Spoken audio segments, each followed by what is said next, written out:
Du Père et du Fils, Saint-Esprit, ainsi soit-il, bien chers fidèles. Ce jour de l'Assomption de la Très Sainte Vierge Marie, corps et âme au ciel, et vous pouvez l'imaginer, pour nous la grande occasion de remercier pour les grâces reçues la semaine dernière, lorsque Son Excellence Seigneur Marc Pivarunas a conféré le sacrement de la confirmation à bien 26 candidats ici dans cette chapelle, autres 3 candidats dans la chapelle à Bolzano, outre que les autres confirmations qu'il a données en Allemagne et en France.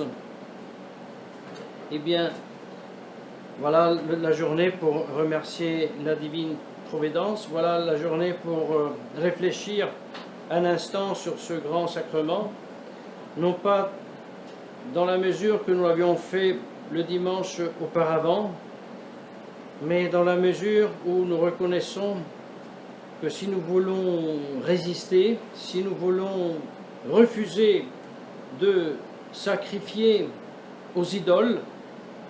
Aujourd'hui, les idoles sont une soi-disant santé, une soi-disant incolumité de soi-disant pandémie, etc., etc. Vous savez de quoi nous parlons. Si nous voulons effectivement résister à Green Pass et compagnie, eh bien, il serait une grande illusion de croire que nous puissions le faire par nos forces naturelles. Puisqu'il s'agit vraiment, il faut bien le dire, d'une orchestration préternaturelle, il faut le dire, satanique.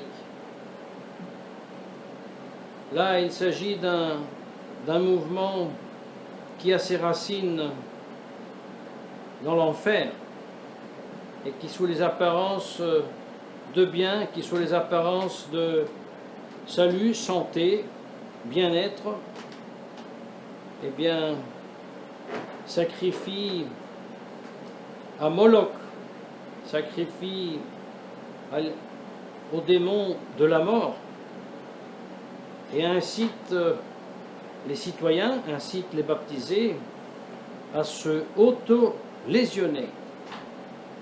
Eh bien, mes chers fidèles, pour résister vraiment à cette tentation, parce que si on ne immole pas à cette divinité, on risque de perdre le travail. À la longue, on ne le sait pas, mais on risque de perdre toute possibilité de vivre une vie civile normale, sous un toit, dans sa propre maison, etc. Eh bien, il ne faut pas faire d'illusions. Il ne faut pas tomber dans l'erreur dans laquelle étaient tombés beaucoup de chrétiens des premiers siècles, lorsque, avec présomption, en se fiant de leur propre force, cherchaient le martyre, cherchaient la résistance, cherchaient le combat. Malheureusement, ils sont devenus des apostats, des traîtres. Non. Les grands martyrs, ils étaient beaucoup, étaient bien conscients que le martyre est une grâce. Et ils se tenaient dans la même humilité, dans le même recueillement, sous la protection de la Très Sainte Vierge Marie, comme le faisaient les apôtres avant la Pentecôte. Ils étaient déjà évêques, n'oublions pas. Mais ils savaient qu'il leur manquait la plénitude du Saint-Esprit, alors ils se tenaient calmes, humbles, retirés, et priaient sous la direction avec la Très Sainte Vierge Marie, en attendant que le ciel leur donne la force, la Pentecôte. Et le voilà, Pierre, de peur qu'il avait, se sentir dans les membres, dans l'âme, un courage dont il savait très bien qu'il venait d'en haut, ce n'était pas son courage. Et le voilà témoigner Jésus-Christ. Et voilà les apôtres courir dans tous les coins du monde, témoigner Jésus-Christ en désirant, désir perçu dans le corps et dans l'âme, mais qui venait d'en haut. Et voilà le mystère de la grâce. Voilà l'action du Saint-Esprit. Voilà la sainteté de l'Église. Et c'est la raison pour laquelle nous sommes si heureux et nous rendons grâce en ce jour, parce que nous voulons comprendre que si nous voulons être des vrais résistants, si vraiment nous voulons avoir le courage de cracher à la figure de ces idoles, nous ne pourrons pas le faire sinon mus par le Saint-Esprit, cet esprit que nous avons reçu il y a quelques jours. Et à ce propos, nous prendrons la résolution de vénérer davantage ce sacrement et même de nous intéresser autour de nous, nos familiers, tous ceux qui ont reçu le baptême, n'est-ce pas, dans les années 60. Alors il est bien probable qu'ils aient reçu la soi-disant confirmation dans les années 70. Eh bien, il faut nous intéresser avec diplomatie, tact, politesse, mais nous informer quand est-ce que tu as été, pour ainsi dire, confirmé.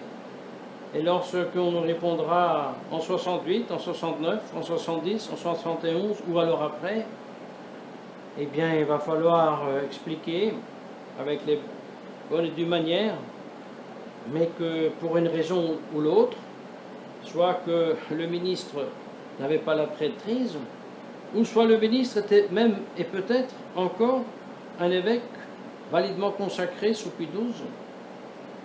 Mais la confirmation, avec la forme qu'elle a, n'exprime pas le sacrement. Et donc, au moins, il est nécessaire de recevoir ce sacrement sub conditione ou alors totalement. Nous ne rentrons pas dans la discussion du sacrement, nous l'avions fait dimanche dernier, qu'il ne s'agit pas de répéter un sacrement à caractère, mais il s'agit de reconnaître, comme l'Église l'a fait, s'il y avait des raisons vraies pour conclure à l'invalidité d'un sacrement. Alors il ne faut pas le répéter, il faut le donner. Alors je vous invite à vous intéresser autour de vous pour pouvoir préparer des candidats à la confirmation afin qu'ils reçoivent des armes surnaturelles pour affronter cette vie, il faut bien le dire, ce combat contre le démon. Et puisque l'évêque a dû ici nous admettre que la chaleur en Italie est supérieure à celle qu'il a connue au Mexique, il a dit la prochaine fois je viens en hiver, mais ça veut dire qu'il viendra en hiver.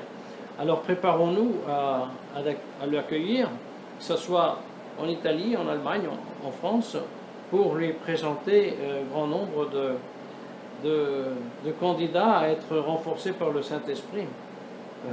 Bien sûr, Game Pass et tampon et permettant, parce qu'on ne sait pas combien de temps encore on peut circuler librement d'ici aux États-Unis, etc. Mais enfin, l'espoir est le dernier à mourir. Et voilà que nous donc remercions la très sainte Vierge Marie, en lui demandons la grâce de bien comprendre et vivre le sacrement de la confirmation au nom du Père et du Fils et du Saint-Esprit. Ainsi soit-il.